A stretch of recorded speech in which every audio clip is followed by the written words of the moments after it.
ఓం శ్రీమాత్రే నమః. ఈరోజు మళ్ళీ లలిత సహస్రనామంలో 96, 92, 93, 94 శ్లోకాలు అలాగే వాటి యొక్క అర్థాలు తెలుసుకుందాం.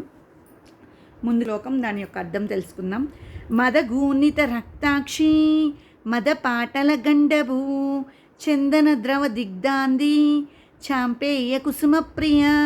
మదగూనిత రక్తాక్షి మద పాటల గండభూ చందన ద్రవ దిగ్ధాంది చాంపేయ కుసుమ ప్రియ. ఇప్పుడు దీని యొక్క అర్థం తెలుసుకుందాం.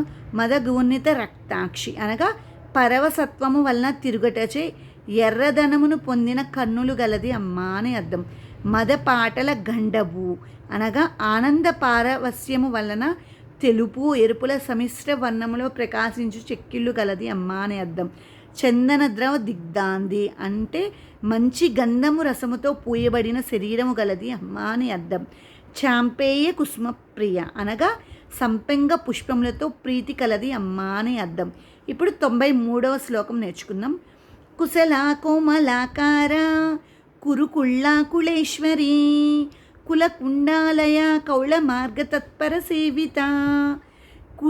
కుశల కోమలాకార కురుకుళ్ళా కులేశ్వరి కులకుండాలయ కౌళ మార్గ తత్పర సేవిత. ఇప్పుడు దీని యొక్క అర్థం తెలుసుకుందాం. కుశల అనగా క్షేమము కౌశల్యమును కలిగినది అమ్మా అని అర్థం. కోమలాకార అనగా సుకుమారమైన లేదా మృదువులైన స్వరూపము గలది అమ్మా అని అర్థం. కురుకుల్ల అనగా శ్యామలాదేవి. కులేశ్వరి కులమార్గమునకు ఈశ్వరి అమ్మా అని అర్థం. కులకుండాలయ కులకుండమును నిలయముగా కలిగినది అమ్మా అని అర్థం. కులతత్పర సేవిత కౌల మార్గమును అనుసరించి వారిచే సేవింపబడినది అమ్మా అని అర్థం. ఇప్పుడు 94వ శ్లోకం అలాగే దాని యొక్క అర్థం తెలుసుకుందాం. కుమారగణనాదాంబ తుష్టిర్పుష్టిర్మతిర్ధృతి శాంతి స్వస్తి మతిర్కాంతిర్నందిని విఘ్ననాశిని. కుమారగణనాదాంబ తుష్టి పుష్టిర్మతిర్ధృతి శాంతి స్వస్తి మతిర్కాంతి నందిని విఘ్ననాశిని. ఇప్పుడు దీని యొక్క అర్థం తెలుసుకుందాం. కుమారగణనాదాంబ కుమారస్వామికి గణపతికి తల్లి అయినది అమ్మ. తుష్టి అంటే తృప్తి సంతోషముల రూపము. పుష్టి అనగా సమృద్ధి స్వరూపము. మతి అనగా బుద్ధి. ధృతి అనగా ధైర్యము.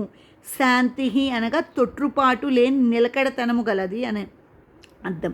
స్వస్తి మతి అనగా మంచిగా లేదా ఉండవలసిన విధానంలో ఉండు మనోలక్షణము గలది అమ్మా అని అర్థం. కాంతి అనగా కోరదగినది. నందిని అనగా ఆనందిని అంటే ఆనందం భవించున్నది. విఘ్ననాశిని అనగా విఘ్నములను నాశనం చేయున్నది అని అర్థం. సహస్రనామంలో 92, 93, 94 శ్లోకాలు అలాగే వాటి యొక్క అర్థాలు తెలుసుకున్నాం. తర్వాత 3 నామాలతో మళ్ళీ తర్వాత వీడియోలో కలుద్దాం. ఈ వీడియో నచ్చినట్టయితే సబ్స్క్రైబ్ చేసుకోండి అలాగే లైక్ చేయండి.